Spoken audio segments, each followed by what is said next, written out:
Oke, sekarang kita lanjutkan ke sistem manajemen sumber daya manusia. Di dalam sistem manajemen sumber daya manusia ini ada beberapa aktivitas yang terlibat. Pertama, dimulai dari rekrutmen pegawai. Setelah pegawai direkrut, maka biasanya terutama apalagi yang direkrut itu yang fresh graduate yang baru tamat itu belum siap kerja, maka perlu di training, maka ada sistem training, ya. Rekrut pegawai itu ada dua biasanya, ada untuk pengembangan perusahaan, ada untuk replacement, ganti pegawai yang sudah tua, mungkin yang pensiun, yang dipecat, yang keluar, ya. Maka ada sistem replacement.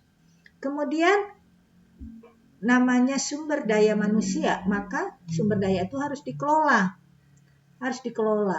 harus dikembangkan. Oleh karena itu perlu ada sistem evaluasi kinerjanya, ya, dinilai. Kemudian sistem berikutnya adalah sistem pemberhentian. Pemberhentian ini bisa karena memang usia, pensiun, atau pemberhentian karena dianya berhenti sendiri, keinginan si pegawai, atau diberhentikan karena melakukan tindakan indisipliner, ya. Seperti itu. Kita lihat diagram hubungan sistem penggajian dengan sistem lainnya. Jadi anak-anak sekalian, ya, bahwa di dalam sistem manajemen sumber daya manusia ini ada aktivitasnya adalah rekrutmen pegawai, training, placement, evaluasi, dan pemberhentian. Dan ada yang paling utama dan paling penting itu adalah sistem penggajian. Ya. Sistem penggajian ini kenapa jadi penting? Karena sistem biasanya, apalagi kalau perusahaan itu perusahaan yang padat karya, ya, biaya pegawai ini menjadi biaya terbesar di dalam komposisi biaya perusahaan tersebut. Oleh karena itu memang harus dimanage dengan baik. Ya.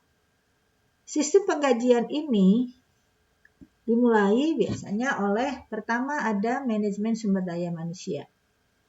Ya, manajemen sumber daya manusia dia tugasnya ngapain? Mencatat pegawai, mengadministrasi pegawai, buat daftar gaji, ya. Kemudian dia ada perencanaan pengembangan, rekrutmen, tadi itu yang kita bicarakan tadi, itu semuanya ada di bagian manajemen sumber daya manusia. Kemudian dia terkait dengan departemen lain misalnya apa? Departemen produksi. Departemen produksi dia ada data jam kerja, ada data kehadiran. Masuk ke sistem manajemen sumber daya manusia. Dari di sana, dari data jam kerja dan data kehadiran tadi, dibuatlah daftar gaji. Masuk ke sistem penggajian. Kemudian tadi masuk daftar gaji yang sudah dibuat tadi, masuk ke karyawan, masuk juga ke bank dalam bentuk cek gaji. Kemudian di dalam sistem penggajian itu menghasilkan laporan gaji. Laporan gaji dikirimkan ke pihak eksternal. Ke siapa aja? Ke lembaga pemerintah, laporan pajak. Kalau sekarang ada BPJS, masuk ke BPJS. Ya, kemudian BPJS ini masuk ke dalam asuransi, ya, asuransi dia. Jadi ada BPJS, sekarang tuh kesehatan di BPJS, pensiun BPJS. Jadi kalau dulunya tuh macam-macam, ya, macam-macam. Ada dana pensiun perusahaan itu, ya. Terus ada yang sistem beli pensiun, ya, beli sertifikat pensiun kepada lembaga keuangan, seperti itu. Ya, semuanya ini masuk ke asuransi dan perusahaan lain. Seperti itu. Itulah aktivitas di dalam sistem sumber daya manusia di dalam sistem penggajian. Ini kalau kita lihat sistemnya secara menyeluruh, ya. Sekarang kita akan mitigasi. risiko, ya, risiko yang ada di dalam proses produksi dan bagaimana pengendaliannya. Pertama, risikonya adalah persediaan bahan baku tidak akurat. Jadi master file persediaan bahan baku tidak akurat. Emang bisa, Bu? Ya bisa. Ya, bisa. Sering sekali terjadi antara fisik persediaan dengan daftar bahan baku itu tidak sama. Sering sekali. Kenapa seperti itu? Ya karena mungkin waktu keluar tidak langsung dicatat, barang keluar tidak langsung dicatat, atau barangkali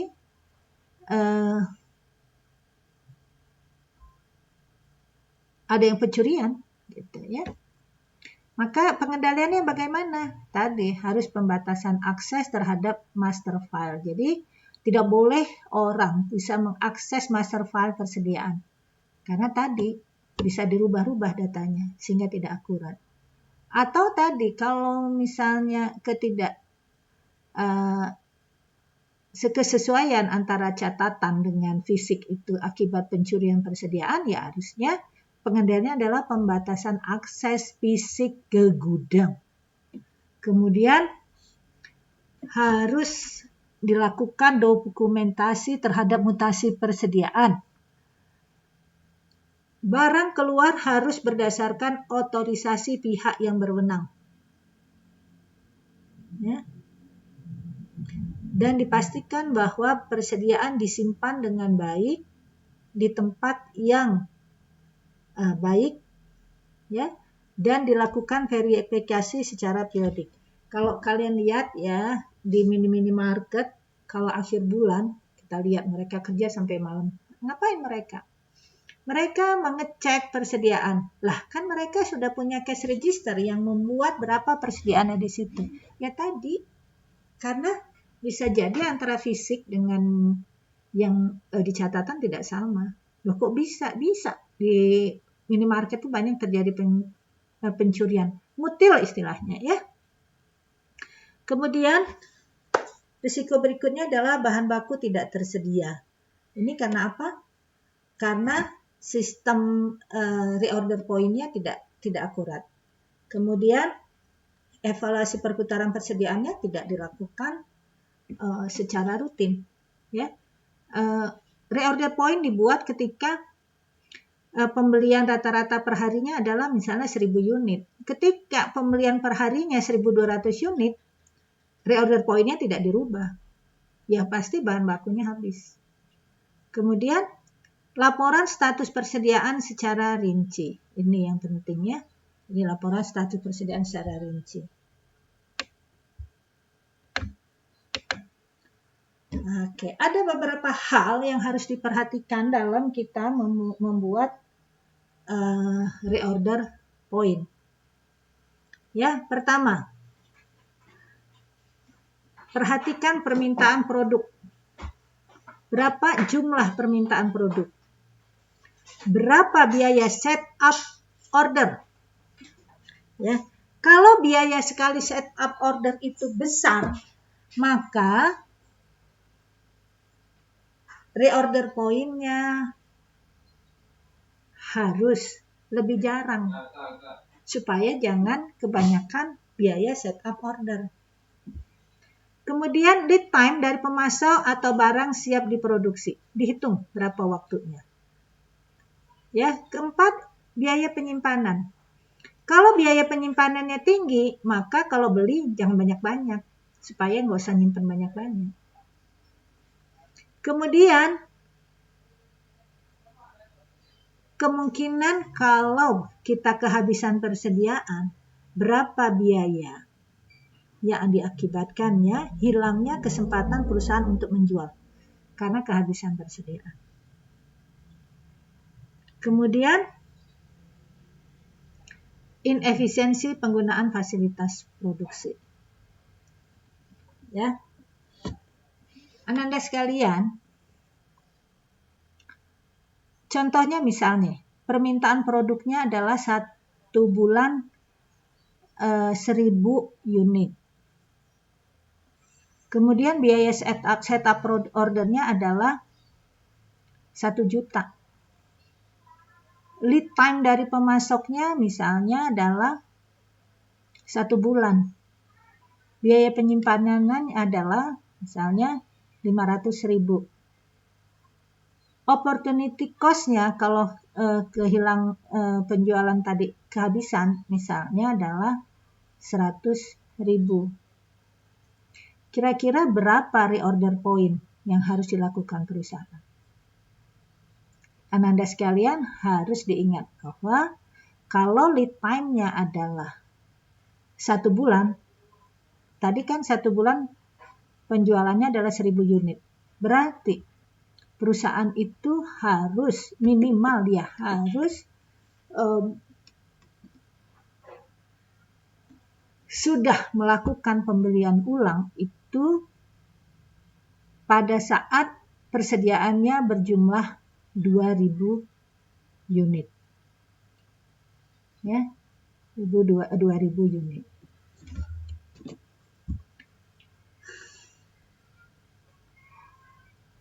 Oke.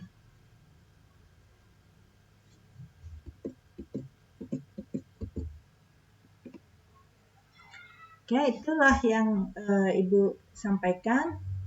Sekarang Ananda sekalian, nanti Ibu akan memberikan tugas untuk kalian menggambarkan, membuat dokumentasi sistemnya, dan mengidentifikasi kelemahan pengendalian internalnya.